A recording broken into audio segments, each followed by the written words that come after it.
The most dangerous man in the city stood in his dead father's library with a forged will in one hand and his phone in the other, and I watched him decide, in real time, whether 3 people were going to keep existing. I had handed him the proof myself, 4 minutes earlier, a single sheet of paper and 1 sentence.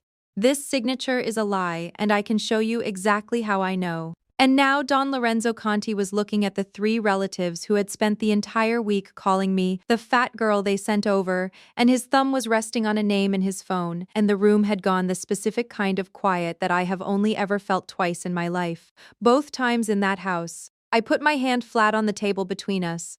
I am not a brave person. I want that on the record before any of this starts, because people hear the end of this story and decide I must be some kind of fearless. I'm not. My hand was shaking when I put it down. But I put it down, and I said the thing that changed where my whole life was pointed. No, not that, not blood, paper, you don't need them gone, you need them proven. Let me show you what I do, instead of what you do. And the most feared man in the city, a man whose name people in this city say the way you'd say a word you're not supposed to say in church, looked at me, the size 18 appraiser from Hadley's that his stepmother had been seating at the children's end of every room all week, and he set the phone down. I'm getting ahead of it. I always do that. It's a flaw. Let me back all the way up to a Monday, and a man I'd never met who'd been dead for 6 days. And the children's storybook that nobody else in that mansion thought was worth picking up. Because that book is the whole reason I'm telling you this instead of reading about a tragedy in the paper. Before I take you into that house, one thing, and I mean it. If you have ever been the person they send to do the job nobody important wants to do, the one they sit at the bad table, the one whose name they don't bother to learn because they've already decided what you are the second you walk in, I want you to tell me in the comments where you're listening from tonight. Just your city and the job they underestimated you at. I read them, all of them, because this is a story about being underestimated by people holding all the power in the room, and what it turns out you can do when you simply quietly refuse to be wrong about yourself. And here's the part I need you to do, and it matters. Somewhere in the next few minutes, you're going to decide what you would have done when a dangerous man offers to make your problem disappear. Lock your answer in now, before you know how it ends. File it to the slow, clean way, with the proof and the law and your name on it, or let him. And let the man with the phone solve it the way men like that solve things. Decide now. Then watch whether you still mean it at the end. I'll ask you again, and you can tell me below if you changed your mind. My name is Etta Hale, I'm 31 years old, and I raid objects for a living. That's the honest way to say what an estate appraiser does, even though it's not what it says on my card. The card says I value the contents of estates, that I walk into a dead person's house and put a number on everything they spent a life gathering. The paintings, the silver, the watches, the books, the chairs, nobody was allowed to sit in. But that's the small version of the job. The real version is this. Objects do not lie, and people do. A house full of things will tell you the exact truth about who lived there, who loved them, and, when it comes to it, who is trying to steal from them, if you only know how to look. I know how to look. It is the one thing in my life I have never once doubted about myself. I work for Hadley's. If you don't move in the kind of circles that have estates, you've never heard of it. If you do, you've heard of nothing else. 200 years old, marble lobby, the sort of firm that appraises the things that get whispered about at auctions in 3 countries. I'm very good at my job there, and I am, as far as the firm's idea of itself is concerned, an embarrassment to be kept in the back. Because I'm a big woman, plus size, fat, so pretty in the face.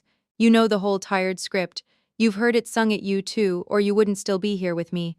At Hadley's, where the whole product is the appearance of taste, a size 18 woman with sharp eyes is a problem they solve by sending her to the jobs the thin men in good suits don't want, which is how, on a wet Monday in October, my director, a soft, smiling man named Mr. Pruitt, who has taken credit for my catalog work for 6 years with the serenity of a man who has never once been caught, called me into his glass office and told me he had a wonderful opportunity for me. I have learned that when Pruitt says wonderful opportunity, what he means is something unpleasant that I'm afraid of. The Conti estate, he said, sliding a folder across the desk like it might bite him. Old Emilio Conti, passed last week. The family's requested a full inventory and valuation before the will is read. Everything, the whole house. They want it done fast and they want it done quiet. He paused, and did the thing where he looks at a spot just past my shoulder. You understand the family is? They're a particular kind of family, Etta. Old money, but the kind of old money people don't ask too many questions about. I understood. Everyone in this city understands the name Conti the way you understand a storm front. You don't need the details, you just bring an umbrella and you don't make plans. You're sending me because nobody else will go, I said, not bitter, just reading the object the way I do.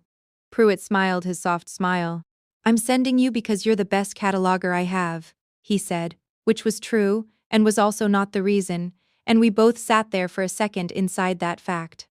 Car comes at 8 tomorrow, and Etta, he glanced at me, at all of me, the quick top to bottom that I have felt from 1,000 people in 1,000 doorways. They're a formal household. Just be aware of that. Be aware of that. I have spent my whole life being made aware of that. I took the folder. I said thank you. I did not give him the thing my face wanted to do, because I learned a long time ago that flinching is just a way of agreeing with them. The Conti house sat behind a wall at the end of a private road, and the first thing I want you to understand about it is that it was grieving. You can feel it in this work. A house where someone has just died has a particular silence, heavier than empty, like the air is holding still out of respect. I felt it the moment the iron gates closed behind the car. I always feel more at home with the dead person than with the living ones. The dead don't care what you weigh. They just want someone to handle their whole life gently, and that I can do. A housekeeper let me in, an older woman named Rosa, with red-rimmed eyes and a black dress, who actually looked at my face when she said hello, which told me something true about her before she'd said anything else. And then I met the living ones. They were in the front salon, and they had clearly been arguing, and they stopped the second I walked in the way people stop when the help arrives. There were 3 of them that mattered. A glossy, beautiful woman in her 40s in head-to-toe black that cost more than my car. Bianca, the second wife. The widow who had married Emilio Conti 8 years ago and buried him on schedule. A heavy-set, red-faced man pacing by the window. Rocco, Emilio's younger brother, who I would learn measured every room he entered for what he could take out of it, and a thin, precise man with a leather portfolio and an executor's careful smile, Mr. Wren, the estate lawyer, who shook everyone's hand and held mine for exactly as long as politeness required and not 1 second more. "Oh," Bianca said, looking at me. 1 syllable. She made it carry a paragraph. Her eyes did the top to bottom slower than Pruitt's, more thorough, and then she turned to Rosa as if I had not finished arriving. "I thought Hadley's was sending someone senior." "I'm the senior cataloger, ma'am," I said. "Etta Hale, I'm so sorry for your loss." She'd already stopped listening. "Well, the good pieces are in the East Wing in the library. Those are the ones we care about. Try not to be underfoot. And there's a child somewhere, Nina, just ignore her. She gets into everything." She said the child's name the way you'd mention a draft from a window. Then she gave me a small, bright, terrible smile. "There's a stool in the kitchen if you need to sit. I imagine you're on your feet more than you'd like. I want to tell you it didn't land, it landed. They always land. The trick the world never understands about women built like me is not that we don't feel it. We feel every single one. It's that we have learned to keep our hands steady and our work clean while we feel it. Because the work is the one country where their opinion doesn't have a passport." I said, "Thank you, I'll be fine," and I picked up my case and I went to do the thing I am the best in that house at doing. And that is when I met the only Conti who mattered to me from that moment on. Because as I came into the long gallery hall, a small face was watching me from behind a marble urn. A little girl, maybe 6, in a good dress that nobody had brushed her hair to match, with the enormous still eyes of a child who has recently learned that the grown-ups are too busy to be asked for anything. Nina. The one I was supposed to ignore. I crouched down, which, I will tell you, in a pencil skirt is its own act of dignity, so my eyes were level with hers, and I didn't do the bright high voice adults use on children they don't see as people. I just said, "Hi, I'm Etta. I have a very boring job. I get to touch every single thing in this whole house and write down what it is. Do you want to know the most boring part?" She studied me for a long, grave moment, the way only small children and very old people ever really study you. Then she whispered, "What's the most boring part?" "I have to count the spoons," I said, all of them out loud. And Nina, the child I was supposed to ignore, the child a whole grieving mansion was too busy to brush the hair of, put her hand over her mouth and laughed. One surprised little hiccup of a laugh like it had escaped before she could stop it. And something in my chest that had been standing very straight all morning sat down for a second. I didn't know yet that she was the reason I'd been sent there. I didn't know that the whole house was quietly built, that week on the project of pretending she didn't exist. I just knew she'd laughed, and that nobody in 3 rooms had thought to make her. I picked up my pen. I started counting the spoons. She followed me the whole rest of the day, 2 steps behind, my small and only ally in the house of Conti. What I didn't know, what I wouldn't know for 3 more days, was that 2 floors up, in a study that smelled of a dead man's cigars, there was a will with his name signed at the bottom in a strong and steady hand, and that the man whose hand it really was had not been able to sign his own name in 6 months. I met Don Lorenzo Conti on my second day, and I heard the house feel him arrive before I saw him. That sounds dramatic. It isn't. I was in the library, kneeling over a crate of first editions, when the whole texture of the mansion changed. Rosa's footsteps got quicker and quieter. Rocco's loud voice in the next room cut off mid-sentence, and even the light seemed to decide to behave. By the time he filled the library doorway, I already knew who it had to be, because a house only goes that still for the person it's actually afraid of.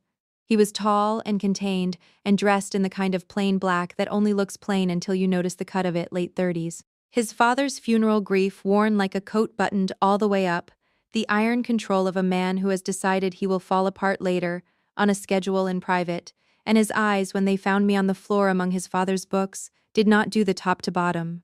That was the first thing I noticed about Lorenzo Conti, and I noticed it because it was so rare it was almost loud. He looked at my face and my hands and the book in my hands and the way I was holding it, and I understood that he was appraising me, exactly the way I appraise a room, and that my body was simply not the information he was gathering. "You're the one from Hadley's," he said. Low voice, very even. "My stepmother says you're slow." "I'm thorough," I said. "It reads as slow to people who want a number, not the truth. I can give your family the number fast if that's what's wanted. It'll just be wrong." Something moved behind his eyes. Not a smile. The place a smile comes from in a man who isn't currently able to use it. He came into the room and a child shot past his legs, because Nina had been trailing me as usual, and she ran to him and grabbed his hand, and then crucially tugged him toward me, chattering. Uncle Enzo, this is Etta. She counts the spoons. She let me hold the gold watch. She's not like the others." And I watched the most dangerous man in the city be towed across his dead father's library by a 6-year-old, and I watched his hand close around her small one, with a gentleness that did not match one single thing I had heard about the name Conti, and I thought, oh, there it is, that's the real will of this house. Right there, that hand. He crouched, the same act of dignity I'd performed the day before, and listened to Nina's entire breathless report with complete seriousness, and then he stood back up and looked at me differently than he had 30 seconds earlier, because the child everyone in that house was busy ignoring had just vouched for me, and he was a man who, I would learn, trusted exactly one judge of character left alive in the world, and she was missing a front tooth. "She doesn't take to people," he said quietly. "She took to the one person who'd lost something too," I said, before I decided to. "Children can smell it. It's the only thing in this house that's the same size as she is." He was quiet for a moment. Then he did the thing that turned out to be the hinge the whole week swung on. He reached into his coat and took out a watch, an old steel wristwatch, scratched, worth nothing to look at, the kind of thing I price at the bottom of every estate, and the families throw in a drawer. He set it on the table in front of me. "All right, Hadley's," he said. "You read objects? My stepmother's appraiser said this is scrap, $40, tell me what it's worth." It was a test. I knew it was a test. The whole room, Bianca had drifted to the doorway, Wren behind her, knew it was a test, and they were waiting for the fat girl from Hadley's to either flatter the dangerous man with a fake high number or prove she was scrap herself. I picked it up. I turned it over, and I want you to hear this part the way it happened because it is the center of everything that came after. "Slow Vu, let it breathe. On the open market," I said, $40 is generous. The movement's mass-produced, the steel's pitted, there's no maker anyone collects. I turned it to the light and read the warning engraving on the back that the other appraiser hadn't bothered to. To E, keep good time, come home, 1944. I set it down gently, the way you set down something alive. But you're not asking me what it's worth. To a buyer, $40. To the man who carried it out of a war and came home and never once took it off. It was the only thing he owned that he refused to sell. In 3 depressions, when I can see from the silver in the next room that he sold almost everything else at least once. I don't put a price on that. Nobody at Hadley's can. That's not the kind of value we're licensed for. The library was very quiet. Lorenzo Conti picked his father's watch back up off the table. and the iron-buttoned grief on his face came undone, just at one corner, just for a second, and he turned and looked at it out the window so that none of them would see it, and when he spoke his voice had a hairline crack in it that I would not hear again until the very end. $40, he said softly, to the glass. That's what they offered me for him. He put the watch back in his coat over his chest. Finish your inventory, Miss Hale. All of it. Every room. And, he glanced at Bianca in the doorway, and his voice went back to iron. She catalogs whatever she wants, the whole house. Anyone has a problem with that, bring it to me. Bianca's face did something expensive and furious and then smoothed back over. And I understood, watching it, that I had just been handed a key. And that the people in that doorway had just decided I was a problem that needed solving. Here is the part where I have to teach you a little of what I know, because you can't feel the next thing the way I felt it unless you can see what I see.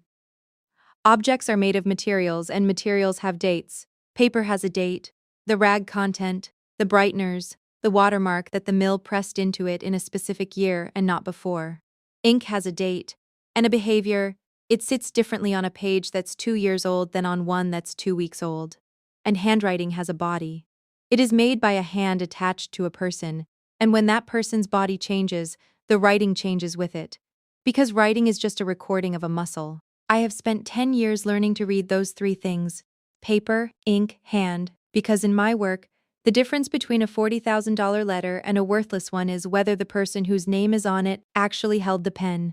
So, on my 4th day, doing exactly what Lorenzo had told me to do, every room, all of it, I catalogued the late Emilio Conti's study, and I did the thing nobody else in that money-hungry house had bothered to do, because it looked worthless. I picked up the children's storybook on the lowest shelf, the well-worn one, the one with Nina's name in the front in a shaky hand and a pressed flower marking the page they must have stopped on. I picked it up because dignity isn't a luxury, and I catalogued the cheap things with the same care as the gold, and that habit, that one stubborn habit the whole world had mocked me for my entire life, is the reason a little girl is safe today. Because tucked inside that storybook, behind the back-end paper, in an envelope soft from handling, was the last thing Emilio Conti ever wrote, a letter to Nina for when she was older. And it was written, every word of it, in a shaking, dragging, left-handed scrawl. The hand of a man who'd had a stroke 6 months before he died and had taught himself, painfully, to write again with the wrong hand because he had something he needed to say to a granddaughter and not much time to say it. I sold almost everything in my life, little one, it began. I am not going to let them sell you. I sat on the floor of that dead man's study and I read a love letter that wasn't meant for me, and then I sat very still, because some cold and professional part of the back of my brain had already gone 2 floors down and into the front salon, where 4 days earlier I had watched Mr. Wren slide a document across a table. The new will, the recent one, the one Bianca kept calling Emilio's final wishes, and I had seen, without yet knowing I'd seen it, the signature at the bottom. A strong signature, a confident, flowing, right-handed signature, dated 5 weeks before he died. A dead man with a right hand that hadn't worked in 6 months does not sign his name in a steady hand. He can't. It isn't a matter of willpower, the muscle is simply gone. Whoever wrote that signature didn't know about the stroke, or didn't think a single person who mattered would ever look closely enough to care. They were right about almost everyone. They were wrong about the fat girl they sent over, the one good enough to catch it and unimportant enough that nobody thought to stop her looking. I went back down to the salon that evening on a quiet excuse, and I looked at the new will again, properly this time, the way I look at a thing I'm about to stake my license on, and it was worse than I thought, and better, because forgers are lazy and paper does not lie. The document was real paper, but it carried the watermark of a stationer's stock with a mill date stamped into the corner that I happened to know, because I'd valued a defamation case on that exact paper the year before, had not gone on sale until after the date written at the top of the page. The will was signed, supposedly, by a living man, on paper that didn't exist yet. I stood in that beautiful grieving room with a dead man's real love letter in my bag and his forged final word in my hands, and I understood the whole shape of it at once. There was a real will somewhere, the one that left it all in trust to a 6-year-old with her uncle as her shield. And there was this one, the counterfeit, that erased her, and handed the house and the name and everything Emilio Conti had refused to sell to the people who were at this very moment arguing about it over his body. And the only person in the world who knew was me. A contract appraiser nobody had introduced by name. Standing alone in a house that the city brought an umbrella for. I have never in my life been so frightened or so completely coldly certain of what I was looking at. I did not sleep that night, and I did the math the way you do at 3 in the morning, which is to say honestly, I could not go to Ren. Ren had drawn up the forgery, his name was the executor's name on it. I could not go to Bianca, obviously. I could go to the police, a contract appraiser with a theory and no standing, against the Conti family and their lawyer, and I could watch how quickly a fat girl with no proof in her own name became a confused woman who'd misread a watermark before I lost my license and possibly a good deal more in a house the city brought umbrellas for. There was exactly one person in that mansion who loved the child more than he wanted the money, and he was the most dangerous man in the city. So in the morning I asked Rosa where I could find Don Lorenzo, and she looked at me for a long moment with her red-rimmed eyes, and then she walked me to the library herself and closed the door behind me, which is how I learned that the housekeeper had been awake to the same thing I was, and just hadn't had the one thing I had, the eyes to prove it. I laid it all out on his father's desk, the storybook, the real letter in the dragging left hand, the new will with its strong right-handed signature, and the watermark. I showed him the mill date pressed into the corner of the paper, and I told him what it meant, and I watched the most dangerous man in the city go absolutely, terribly still.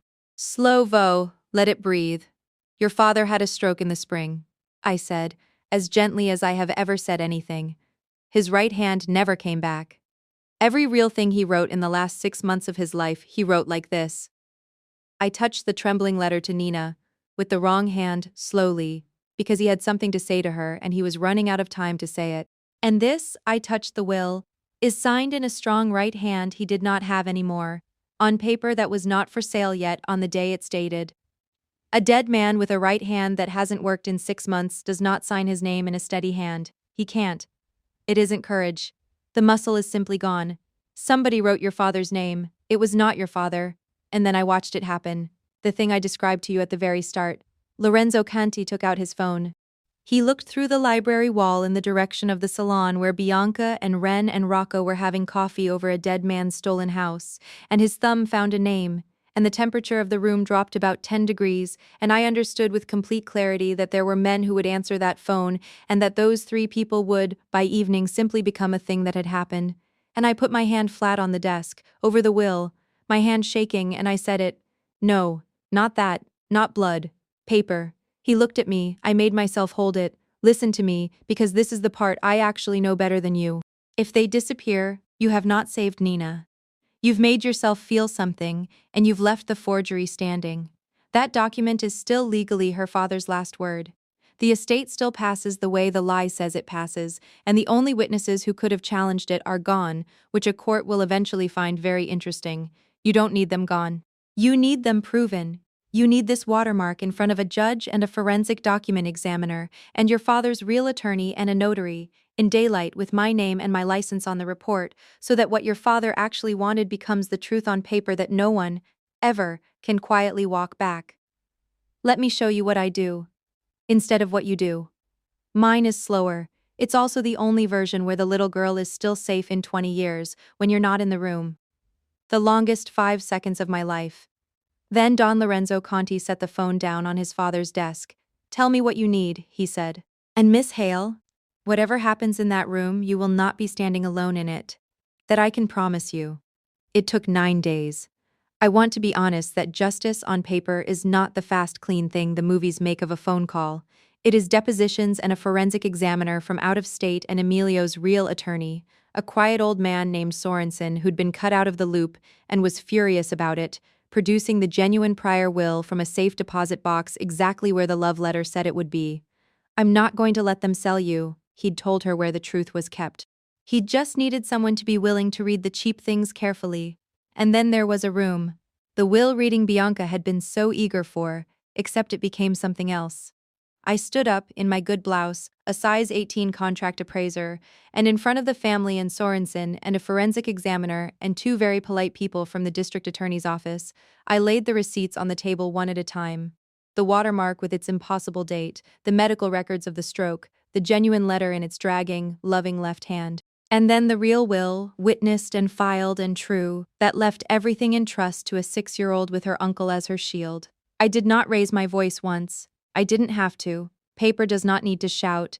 It just needs to be true and read by someone who refused to look away. Bianca's face did the expensive, furious thing and then, for the first time all week, found nothing underneath to smooth back over. Ren had already stopped meeting anyone's eyes. They didn't disappear into the dark. They walked out the front door into the daylight between the two polite people from the DA's office, which is so much worse and so much more permanent, and leaves a little girl with a clean title to her own life. The Conti estate was settled the honest way, which took months, and I was there for a fair amount of it, because it turns out a forged will unravels a great many other quiet thefts once you start pulling, and the family, the real family, which had narrowed down considerably, kept asking for the appraiser who reads the cheap things carefully. Mr. Pruitt at Hadley's attempted to take credit for the Conti matter at a partner's lunch. I'm told Don Lorenzo Conti made one phone call about that too, a perfectly legal one, and that my name is now on my own reports, and that Pruitt says good morning to me with a new and careful expression. Daylight did that. It's slower than the other kind of phone call. It holds better. And Lorenzo, people ask, carefully, sideways, the way you ask about that name. He is not a soft man, and I am not going to tell you he became one, because that would be a different and more dishonest story.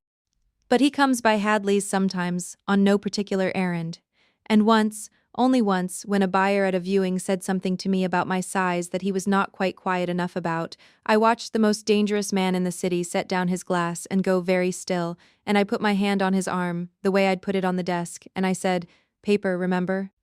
And the corner of his grief-iron face came undone, the way it had over a $40 watch, and he picked the glass back up. Later, at the door, he said the only dangerous thing he has ever said to me, very low. "You and the girl. There is nothing in this city you will ever have to be afraid of again.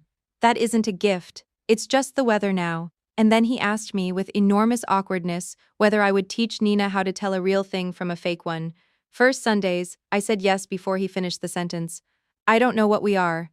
I'm not in a hurry to find out." His father once wrote that the only things worth having are the ones you refuse to sell.